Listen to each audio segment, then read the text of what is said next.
안녕하세요. 승리한 상관중 여러분, 그리고 강성성경 연구원 여러분. 오늘은 스가랴서 5장 1절에서 4절 말씀을 범죄자는 율법에 의해 심판을 받게 된다라는 제목으로 함께 말씀을 나누는 시간을 갖도록 하겠습니다.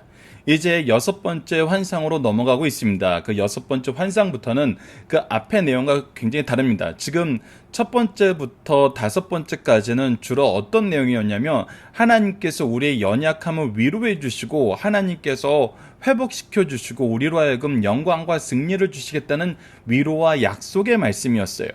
그런데 오늘 말씀과 내일 말씀, 즉 여섯 번째와 일곱 번째 환상에서는 무엇이 선언되냐면 심판이 선언됩니다. 즉 앞에는 하나님이 우리를 향한 하나님의 은혜와 사랑을 얘기하셨더라면, 이제 그 여섯 번째, 일곱 번째에서는 하나님의 공의로 인한 심판을 얘기하셔서 우리로 하여금 죄악의 길로 다시 빠지지 않도록 경고하시는 말씀으로 구성되어 있어요. 자, 1절 말씀을 봅시다. 내가 다시 눈을 들어본즉 날아가는 두루마리가 있더라 라고 얘기합니다. 날아가는 두루마리가 있다는 것은 하늘에 걸쳐 있으면서 모든 사람이 볼 수 있게 있다는 거예요. 그때 이제 묻습니다. 그가 내게 묻되 내가 무엇을 보느냐 하기로 내가 대답하되 날아가는 두루마리를 보나이다 라고 했는데, 그 두루마리의 크기가 그 길이가 20규빗이요 너비가 10규빗이니라 그러면서 20규빗이라는 것은 보통 한 규빗이 45cm이기 때문에 약 9m가 되는 것입니다. 그리고 4.5m가 되는 것이죠. 굉장히 큰 거예요. 우리가 상상할 수 있는 그 크기보다 더 큽니다. 보통 우리가 9m, 45m라고 하면은 정말 어떤 건물의 한 벽에 크게 걸려 있는 그런 휘장을 생각하면 되거든요. 우리가 선거철이나 어떤 무슨 큰 행사가 있을 때 요즘에는 벽에다가 이제 큰 건물 벽에다가 이렇게 거는데 그 정도입니다. 보통 우리가 건물이 2.5m에서 3m, 3m를 한 층이라고 하는데 이제 3층 규모가 되는 것이죠. 자, 그때 그렇게 크게 있다는 것은 이것이 무슨 뜻이냐면 누구나 볼 수 있다는 뜻입니다. 그리고 그 안에 내용이 많다는 것입니다. 그러니까 누구나 볼 수 있고 확실히 우리가 알 수 있는 내용들로 구성되어 있다는 거예요. 그래서 이것이 하늘에 날아간다는 것을 통해서 누구나 보게 만드셨다는 것입니다. 그래서 이것을 못 봤다고 핑계치 못하게 만드시는 그런 것이라는 거예요. 근데 이곳에 무엇에 대한 경고의 말씀이 쓰여져 있냐면 그 내용이 3절입니다. 그가 내게 이르되 이는 온 땅 위에 내리는 저주라. 하나님의 저주, 심판의 말씀이 있습니다. 하나님이 심판을 하신다는 것은 하나님의 공의의 기준이 되어서 심판이 된다는 거예요. 하나님께서 심판하실 때는 공의로운 하나님이시기 때문에 어떤 감정적인 심판이 있지 않아요. 막 가변적인 심판이 있지 않아요. 분명하게 하나님이 무엇이 심판받을 것이다라는 것을 우리에게 가르쳐주고 그 말씀에 기준하여서 하나님의 뜻에 기준하여서 하나님의 공의를 심판하셔서 저주하세요. 그 대표적인 내용으로 무엇을 가르쳐 주겠냐면 도둑질하는 자와 맹세하는 자에 대해 얘기하고 있어요. 그래서 계속 보면은 도둑질하는 자는 이쪽 글대로 끊어지고, 그래서 이 글이 양옆에 쓰여져 있는데 이쪽에는 이 도둑질하는 자가 끊어질 이 저주의 내용, 그리고 두 번째 반대쪽에는 맹세하는 자가 저쪽 글대로 끊어지리라 하면서 맹세하는 자가 끊어진 글의 내용들이 우리에게 지금 펼쳐져 있다는 것이에요. 좌우에 펼쳐져 있다는 거예요. 그러니까 이것이 얼마나 중요한 내용인 걸 우리가 봐야 됩니다. 근데 도둑질하는 자와 맹세하는 자가 무엇이 문제일까요?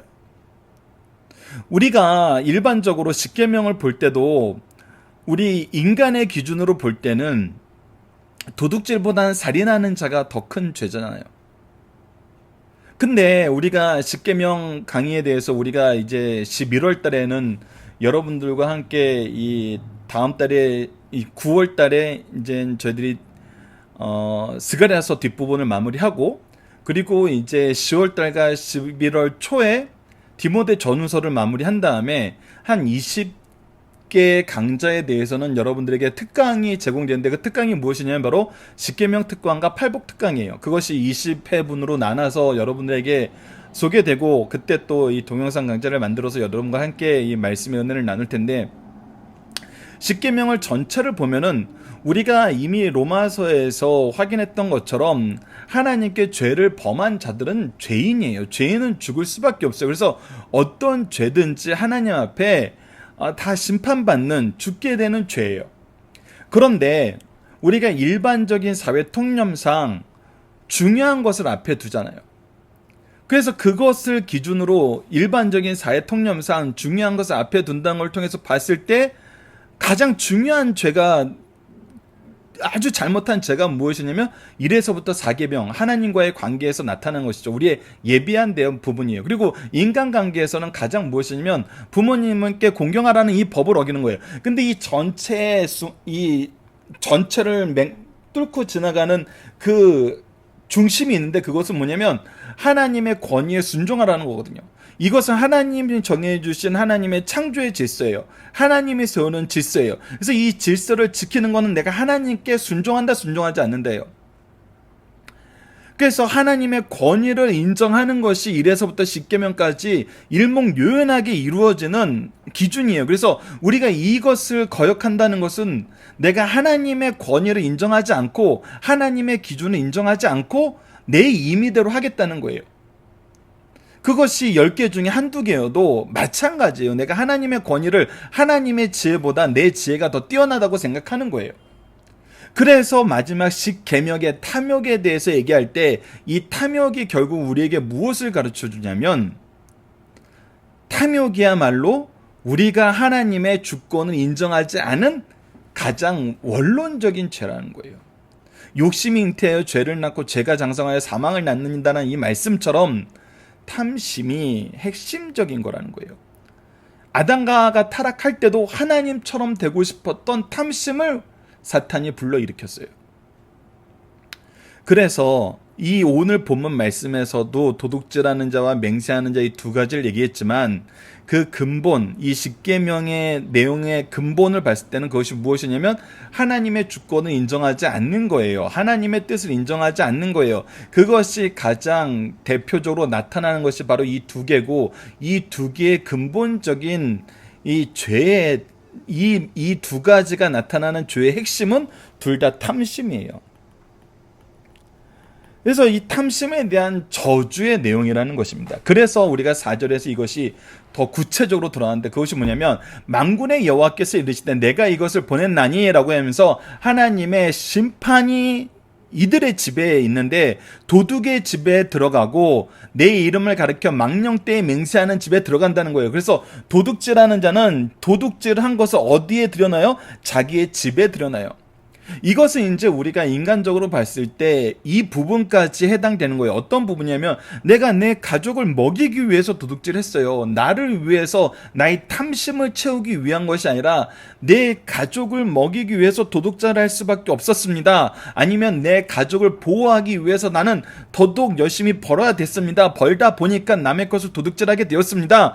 이것도 하나님께서는 싫어하신다는 거예요. 왜 그러냐면 우리가 십계명을 통해서 보게 되지만 하나님은 도둑질하지 말라 그러면서 우리에게 도둑질하지 않으면 굶어 죽게 만드시지 않았다는 것을 창조의 질서 안에 우리에게 분명히 보여줍니다. 하나님은 우리에게 일을 맡기실 때 먼저 준비하시고 함께 일하시고 결과를 이끄시는 분이에요. 그러니까 우리가 이런 얘기하는 것 자체가 무엇을 인정하지 않은 거냐면 하나님의 주권을 인정하지 않고 하나님의 통치를 인정하지 않고 하나님의 역사를 신뢰하지 않는 거예요. 지금 1에서 5가지의 환상에서는 하나님의 주권을 우리에게 확인시켜주고 있어요. 근데 도둑질한다는 거는 무엇이냐면 하나님의 주권을 내가 인정하지 않고 내 탐심대로 살겠다는 거예요. 하나님의 보호보다는 내가 만들어 놓은 울타리가 더 좋아 보인다는 거예요. 세상에서 내가 성공할 수 있는 그 방법으로 나아가는 것이 하나님의 전에서 내가 말씀과 함께 사는 것보다 더 좋다는 거예요. 그리고 두 번째는 더 우리에게 중요한 내용을 가르쳐 줍니다. 맹세하는 자는 어떤 이름이냐? 내 이름을 가리켜 망령되이 맹세하는 자에 대해서 얘기하고 있다고 좀 더 우리에게 잘 풀어서 얘기해 주고 있어요. 여호와의 이름을 망령되이 맹세하는 자들은 어떤 자들입니까? 바로 하나님의 이름을 이용하는 사람들이에요. 나는 하나님이 세우신 선지자입니다. 하나님이 보내신 제사장입니다. 하나님께서 세우신 왕입니다. 라고 얘기하고 뭐 하는 거예요? 내 욕심을 채우는 거예요. 이거는 더욱더 타락한 것입니다. 이런 자들에 의해서 연약한 성도들이 넘어지게 돼요. 그래서 신약은 끊임없이 이런 자들을 누구라고 지칭하고 있나요? 거짓 선지자, 거짓 선생이라고 지칭하고 이들을 구별해서 내서 그들과 교제를 끊을 것을 얘기해 줍니다. 여러분들, 하나님의 이름을 가지고 망령되이 맹세하는 것은 하나님께서 용서하지 않는 죄입니다. 이것은 오히려 정말 극단으로 치를 닫게 되면은 성령을 회방하는 죄, 즉 예수 그리스도를 믿지 못하게 만드는 것으로 넘어가요. 저는 그래도 아직은 젊은 세대라고 생각을 하면서 이 젊은 세대의 반응을 인터넷을 통해서 많이 접하게 됩니다. 근데 대부분 교회를 다니지 못하는 이유에 대해서, 하나님을 믿지 못하는 이유에 대해서, 성경을 신뢰하지 못하는 이유에 대해서 그들이 하나님을 비난하는 것이 아니라 악한, 타락한 지도자들 때문이라고 얘기하는 경우가 너무나 많다는 거예요. 그래서 하나님을 믿는다 하면서, 하나님의 뜻대로 한다면서, 하나님의 영광을 위해서 한다고 얘기하면서 자기의 탐심을 채우는 자들, 망령되이 맹세하는 자들, 하나님이 심판하신다는 겁니다. 이 심판은 분명히 선언된 심판이에요. 누구나 다 보는 심판이에요. 누구도 내가 이 죄를 짓고 몰랐다고 할 수 없는, 즉 내가 이것에 대해서 알지 못했다고 얘기할 수 없는, 핑계하지 못할 죄라는 거예요. 그래서 여러분, 우리가 성경은 무엇입니까 할 때 성경은 하나님의 말씀이요 신앙의 교과서요 천국 가는 안내서요 최후 심판의 기준서입니다. 심판의 기준서입니다라고 얘기했던 건 무엇이냐면, 하나님께서 우리에게 하나님의 뜻을 이렇게 분명히 보이시기 때문입니다. 자, 본문 묵상하기를 통해서 간단하게 정리해 봅시다. 두루마리는 무엇을 의미하나요? 하나님의 말씀, 하나님의 뜻을 우리에게 분명히 보여주고 있다는 것을 얘기하고 있어요. 그 안에 하나님의 저주, 심판의 내용이 있다는 걸 가르쳐주고 있어요. 두 번째, 하나님은 어떠한 자들에게 어떻게 심판하시나요? 자기 탐욕을 채우기 위해서 도둑질하는 자, 그리고 자기 탐욕을 채우기 위해서 망령되이 맹세하는 자. 여러분들 앞에서 설명 안 했지만 왜 이것이 은혜를 선언한 다음에 우리에게 정말 경고의 말씀으로 다가오냐면, 우리가 은혜에 대해서 생각을 해봐야 돼요. 지금 1에서부터 5까지의 환상은 계속해서 무엇을 얘기해주고 있냐면 은혜를 얘기해주고 있습니다. 근데 제가 지난 시간에도 여러 번 여러분들과 나누고 싶었던 한 가지는 뭐냐면, 은혜는 흐르는 것이다. 여러분들, 때로는 특히 우리가 주의해야 되는 것 중에 하나가 물질의 은혜예요. 왜 그러냐면, 특히 현대사회에서는 이것이 더 중요한데, 현대사회에서는 우리가 하나님이 주신 것을 세 분야로 나눠서 보겠는데, 그것이 뭐냐면 첫 번째가 시간이고 재능이고 그 다음이 물질이에요. 근데 자본주의 사회에서는 시간과 재능이 합쳐져서 우리가 뭐 하는 삶을 살죠? 재물을 얻는 삶을 살아요. 모든 것이 어떤 시간, 어떤 일을 해서 무엇을 했느냐는 항상 우리에게 무엇으로 그 결과물이 와요? 물질로 와요. 그래서 현대 사회에서는 이 물질을 어떻게 쓰느냐가 굉장히 중요하고, 우리가 받은 은혜 또한 거의 대부분이 이 물질로 환원되어서 우리에게 오는 경우가 많아요. 우리가 가는 재능도, 우리가 이 기부 재능 기부한다는 것도 뭐냐면, 다른 사람들은 이 사람을 불러서 이러한 교육을 받고 이러한 지식을 얻는데 교육비를 드려야 되는데, 우리는 어떻게 한 거예요? 재능을 기부함으로써 그들에게 물질적인 지출을 하지 않아도 되게끔 만드는 거예요. 그래서 나중에 결산하다 보면은 항상 이 재물하고 연결이 되게 돼 있어요. 그래서 우리가 무엇을 생각해야 되냐면, 우리가 은혜를 받았을 때 현대 사회는 너무나 힘든 것이 무엇이냐면, 우리가 받은 은혜가 대부분이 물질적인 가치로 환원되어서 우리에게 와요. 그래서 우리가 착각하게 되는 것 중에 하나가 무엇이냐면, 물질이 은혜라고 착각하기 쉬운 세대에 살아요. 그래서 물질이 은혜라고 생각하기 쉬운 세대에 살게 되면은,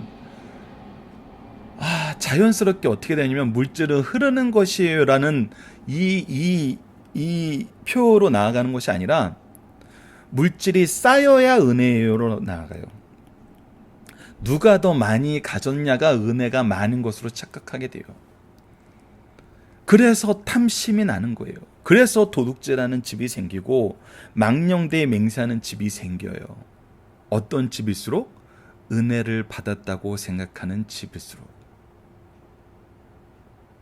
여러분들, 이것은 우리가 좀 이따 이 본문 다지기에서 좀 더 볼게 될 겁니다. 도둑질하는 거에 대해서 박효일 목사님이 법을 전공하셨기 때문에 굉장히 잘 설명해 놓으셨는데, 그 중에 하나가 무엇이냐면, 도둑질에는 세 가지가 있어요. 그것이 무엇이냐면, 남의 것을 도둑질하는 거예요. 이것은 사회 통념상 가지고 있는 것이죠. 두 번째는 뭐냐면, 사실은 첫 번째는 성경에서는 이거보다 더 먼저 얘기하는 건데, 두 번째는 우리가 하나님의 것을 도둑질하는 거예요. 이거는 성경에서 분명히 나타나는데, 이건 두 가지로, 우리가 예배는 무엇입니까 할 때 정한 시간, 정한 장소, 정한 순서에 따라 신령과 진정으로 예배하는 것입니다 얘기할 때, 하나님의 것을 도둑질할 때 하나님께서 우선 첫 번째로 얘기하는 건 뭐냐면, 하나님께 드려지는 시간을 도둑질하는 걸 얘기해요. 그리고 우리가 말라기서 말씀에서 볼다시피 하나님께 드려지는 물질 11조를 도둑질한 거 하나님이 하나님의 것 도둑질했다고 분명히 얘기하고 있어요. 그런데 성경은 좀 더 포괄적으로 우리에게 또 무엇에 대해서도 너희들이 도둑질하면 안 된다 그러냐면, 내 것에 대해서, 내 것은 나예요. 나 자기의 것에 대한 도둑질이 있어요.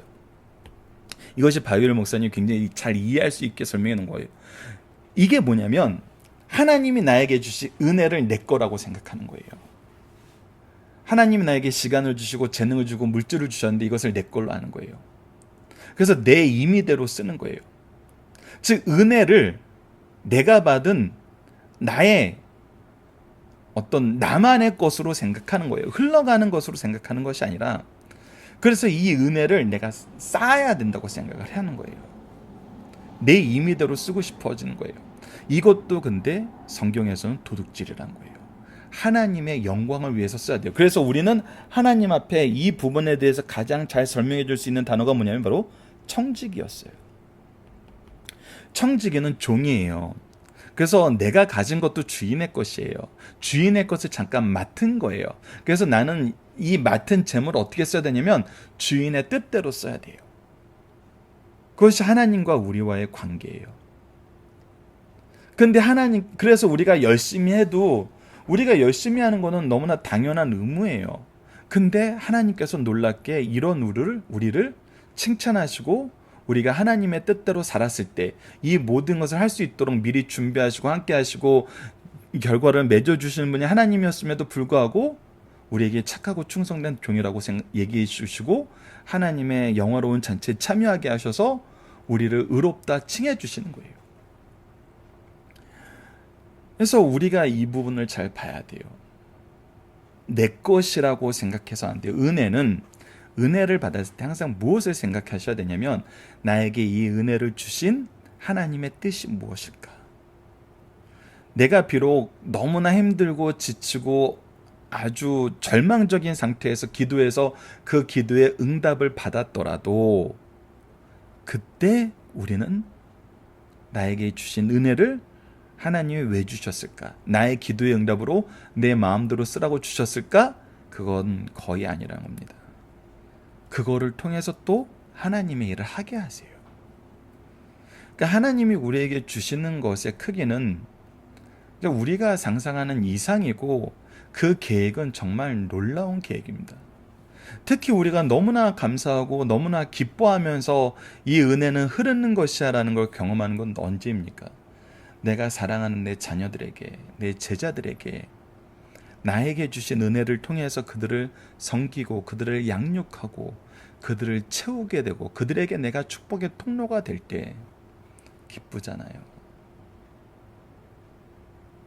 그래서 요셉 같은 경우는 어떻게 합니까? 내가 당신들과 당신들의 자녀들과 자손들을 돌보리이다. 형들이 예전에 나를 팔아 넘긴 것이 슬픈 게 아니라 하나님께 나에게 이 은혜를 주셔서 나를 축복의 통로로 써주신 것이 기쁜 거예요. 이것이 구속사의 능력 있는 일꾼들의 삶의 모습이고 이것이 하나님이 우리에게 가르쳐준 삶의 모습이란 겁니다.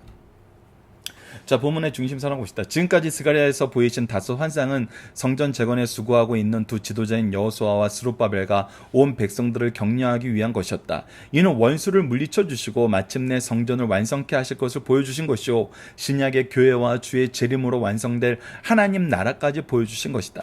그러나 이제 5장에서 나타날 두 환상, 날아가는 두루마리와 에바 안의 여인은 전과 다르다. 이스라엘이 계속 범죄할 때 모세는 율법에 의해 징계할 것을 가르치며 조상들의 바벨론에서 70년 포로 생활보다 더 엄한 징계가 있을 것을 우리에게 보여주는 거예요. 왜? 알고도 또 하는 거니까. 지혜를 알고도 힘써 거부하는 것이니까. 왜 격려성 환상 뒤에 죄악에 대한 징계가 나오는가? 죄악은 하나님의 면전에 감춰질 수 없으며 하나님의 기준에 의해 엄중하게 측정된다는 것을 우리에게 가르쳐주고 있습니다. 이 환상을 통해 하나님께 범죄한 자는 반드시 심판받게 되고 하나님 나라에서 죄는 영원히 추방된다는 점을 강조해 주는 거예요.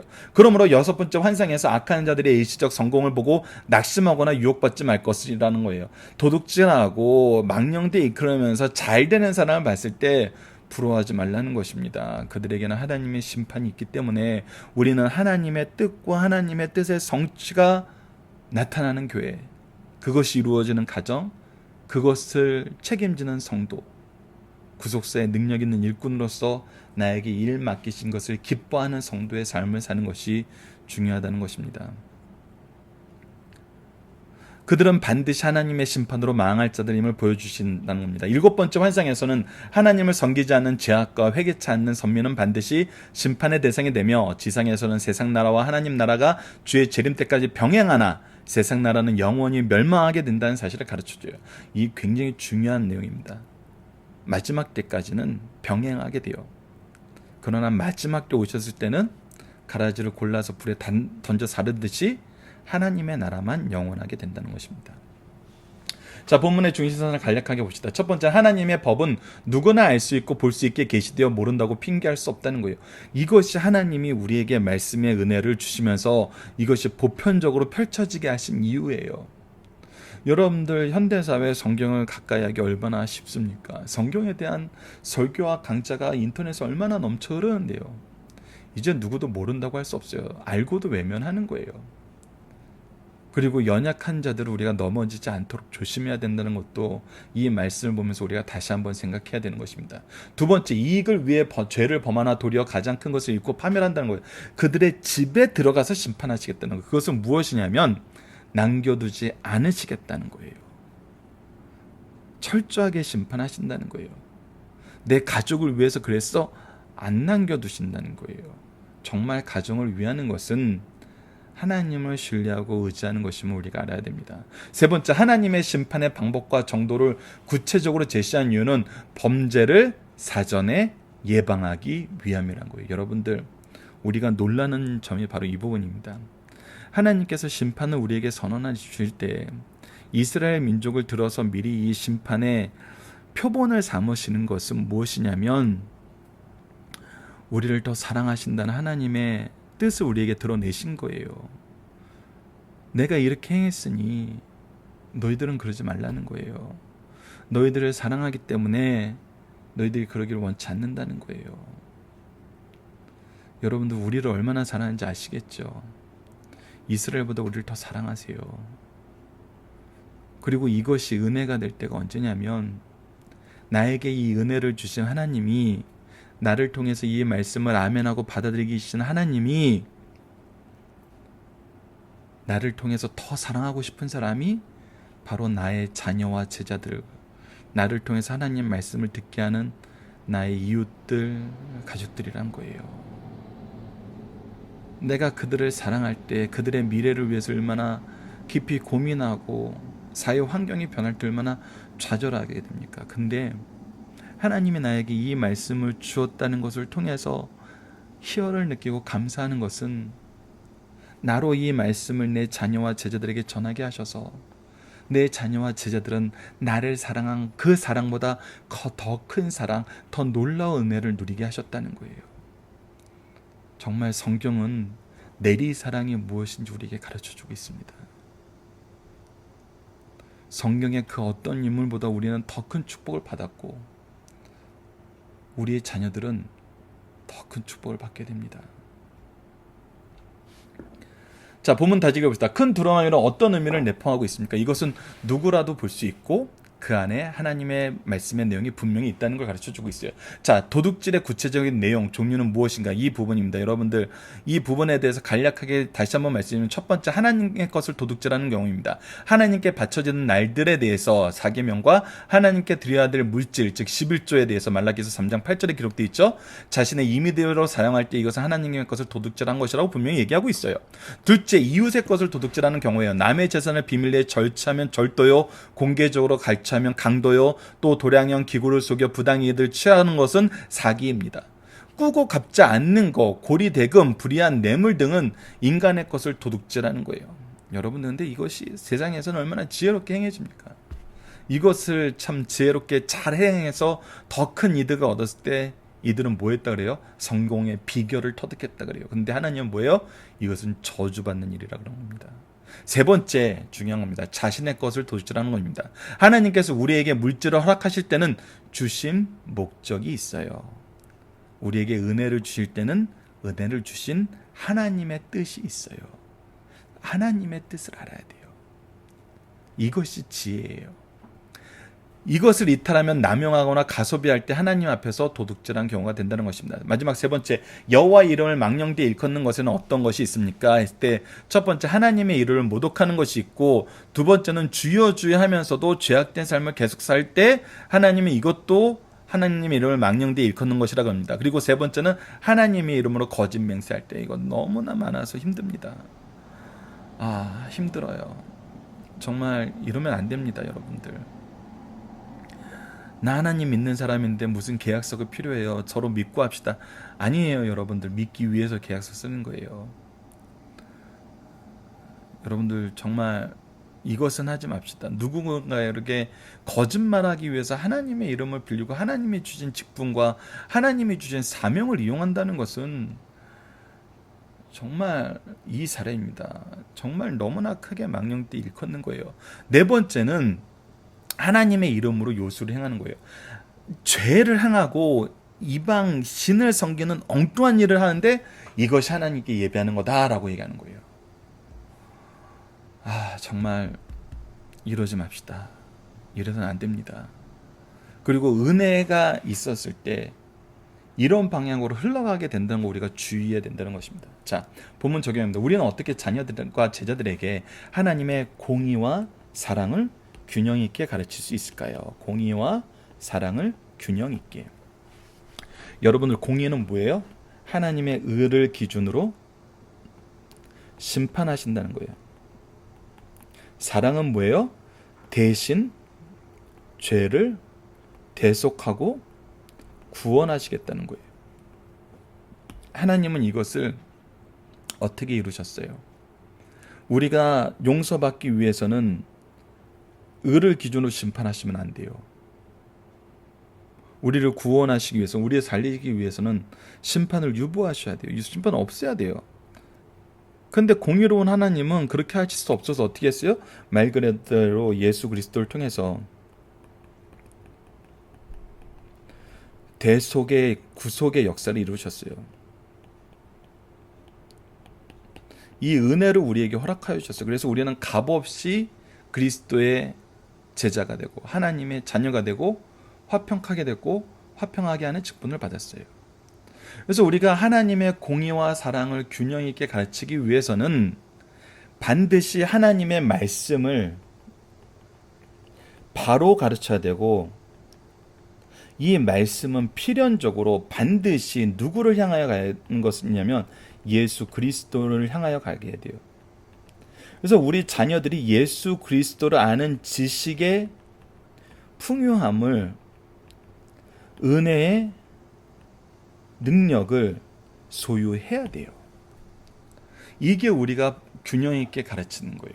그래서 우리가 예수님을 가르치지 않는다는 것은 정말 그냥 겉모습, 허무한 것을 가르칠 뿐이에요. 그래서 이것을 항상 잊어서는 안 됩니다. 오직 예수예요. 오직 예수.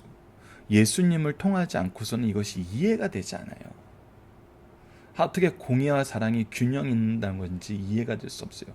오직 참 신이고 참 사람이신 구속의 메시아이신 우리 주 예수 그리스도를 믿는 믿음으로 말미암아 우리는 하나님의 공의와 사랑을 균형 있게 가르치고 균형 있게 배우고 균형 있게 경험하고 이 안에서 우리가 직분자로서 은혜를 받은 자로서의 삶을 살 수 있어요. 자, 이번 주 공동 기도 제목은 하나님 우리를 위로하시고 굳세게 하여 주소서, 주님의 뜻 안에서 승리를 소망하며 세상을 이기게 하여 주소서. 오늘 본문 말씀을 통해서는 은혜를 우리의 자랑이나 경건으로 착각하지 않게 하시고, 이 부분이 중요합니다. 경건이나 자랑이 아니에요. 감사와 겸손과 순종으로 주님의 일을 감당하게 하여 주소서. 하나님의 은혜 안에는 항상 무엇이 있다? 우리에게 주신 하나님의 사명이 있다. 이것을 잊어서는 안 됩니다. 두 번째, 하나님의 공의를 바로 깨닫고 하나님이 세우신 질서를 지키며 하나님의 통치의 역사를 세상에 나타내서 하나님의 살아계심과 능력을 전하는 삶을 살게 해주소라고 기도하는 우리 승리하산 가족 여러분들, 강성성경연구원 여러분들 되길 바랍니다. 감사합니다.